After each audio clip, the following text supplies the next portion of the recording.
Hey, my lovelies, good morning. How is everybody today? So, I couldn't get to part two of the video last night, but I definitely will get part two done tonight for you guys. But I was thinking about this case, and I was thinking about Carly. Now, I obviously think differently now that I'm a mother than I did, when I was a 15-year-old, okay? Hanging out with her friends and her boyfriend. But I do have a couple of things. One, is the stepmother, Melissa, who talked to the witness who said what Carly was wearing. And then 2 hours after that, she called and reported Carly missing, and told them that she was wearing something totally different, which I don't understand that, and it makes no sense as to why she would lie about something like that. So that's very confusing to me. The second thing is when she was picked up by Melissa and she was acting so erratic and saying she was having demonic thoughts and acting very paranoid, I feel like her stepmom should have immediately taken her to the hospital. Now, I can see where somebody would say, like as a parent, I can see a couple of things. I can see Melissa going, well, one of the reasons why I didn't take her in was they were worried about getting in trouble, right? That's the main thing. Like the father and the stepmother were worried about getting in trouble. Would be reason A, why they wouldn't take her to the doctor or to the hospital. Reason B is if they weren't worried about anything coming back on them, then the only other reason I could think that they wouldn't take her in was because they were worried that if they took her to the hospital in the condition she was in, she would have immediately been taken into and checked in for observation in the psych ward, probably a 72-hour hold because of how erratic she was being. So those are the only two reasons I could think of that her dad and her stepmom would not take her in. And it's weird too, because she said to her stepmom, "Are you going to take me to the hospital?" And the stepmom goes, "Why would I take you to the hospital?" Well, you know what I mean? And so she goes, "Well, if anything happens to me, will you take me?" And she was like, "Of course," And so that bugs me. That really bugs me. The next thing that I wanted to say is when they could see how she was being, and at 5:30, the stepmother said that was the last time she saw Carly. She looked over at her, and she was laying there with her eyes wide open. And the stepmother just rolled over and went back to bed. Now, I understand being very tired. I do. Hold on, I'm going through a rough patch here on the road. I understand being very tired. But with your stepdaughter being in the condition that she was in, I just don't know if you'd be able to go to sleep. I just don't know that. Like, to me, I don't think that I would be able to sleep with my daughter like that. The next question I have is, so when the dad came home from work, it was a Friday night. So he had a couple of drinks, and one of the reasons why Lindsay, Carly's real mother, left her dad was because he drank a lot, and when he drank, he got angry and he got mean, and there was a lot of violence in the house. Okay, so Friday night he comes home, he starts drinking. Because my thing is, why was the stepmom the one doing all these things and being there for Carly? Her dad was like MIA. He did say that he checked in on her at 3:30 in the morning and she was laying there with her eyes wide open.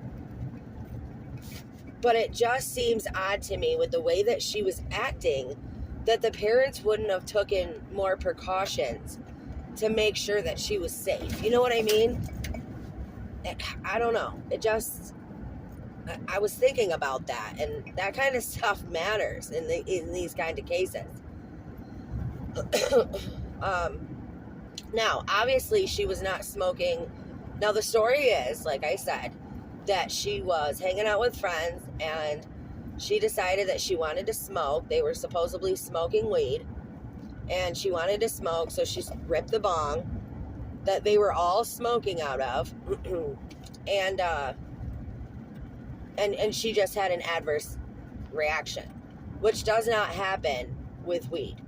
So you got to think, 2018, could she have been smoking Spice? Could she have been smoking Sylvia? Which all this stuff is like potpourri. It's like the stuff they used to sell in the stores, and they called it legal. But it would really, like, it would do damage to kids that were smoking it. I mean, obviously. So honestly, we don't know if that is the true story or not, because the only people that know are her boyfriend and her friends that she was with that day.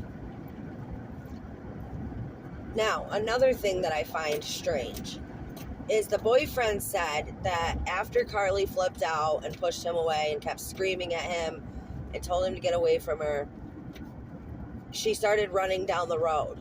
It's dark out, right? And she's out of her mind, and she starts running down the road, and he kind of just watches her run down the road and lets her go. To me, that's weird, right? Because would a boyfriend do that? I don't know. I feel like no. I feel like I would not do that. I cannot see if there's a car coming or not. Hold on. My fucking... Okay, couldn't see. Salt all over my windows. Would a boyfriend do that and just let her go? See, I don't know. Another sketchy thing.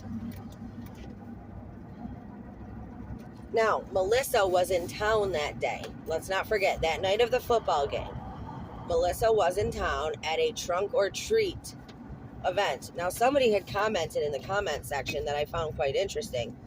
They were like, that is super weird because they hold trunk or treat events so kids don't have to go door to door. It's like a safe thing for kids, okay? Now, this was October 12th. Now, they had also, this person that left the comment, they were like, it's awful weird that they had it so early in the month for this trunk or treat event. And this person also commented and said that they had checked the Mono County events website, and there was no trunk or treat events listed that month. Or definitely not that day, I should say. So, was Melissa lying? And if so, what was she really doing in town that day? What was going on? These are all really odd things in this case. Now, like I said, I just wanted to put these couple thoughts out, but I will have part 2 of this video and this story coming out tonight. So make sure, I'll post it on my community post when I'm getting ready to upload it. All right, I love you guys. Stay strong, stay healthy, stay safe. Keep asking those hard questions. Keep spreading that light, and I'll see you next time. Oh, P.S. One more thing that I wanted to add in. So after, my bad. So after they knew how erratic she had been and what kind of state of mind she was in, and they knew she didn't get any sleep at all. When the stepmother woke up at 7:30 and saw the front door wide open, or saw the front door open, it wasn't wide open, it was cracked open.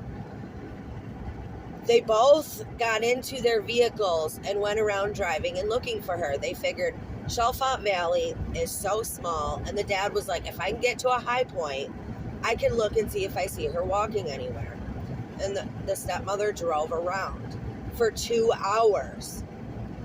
See, that I do not understand. I do not understand that when a teenager or a kid go missing, why parents don't immediately pick up the damn phone and call the police, especially knowing what state of mind she was in. Like, that just blows my freaking mind. Honestly, I don't understand that at all. You could have called the police and then still drove around and looked for her. But at least you called the police and they would be on top of it as well, instead of waiting 2 hours. See, that shit is suspicious to me.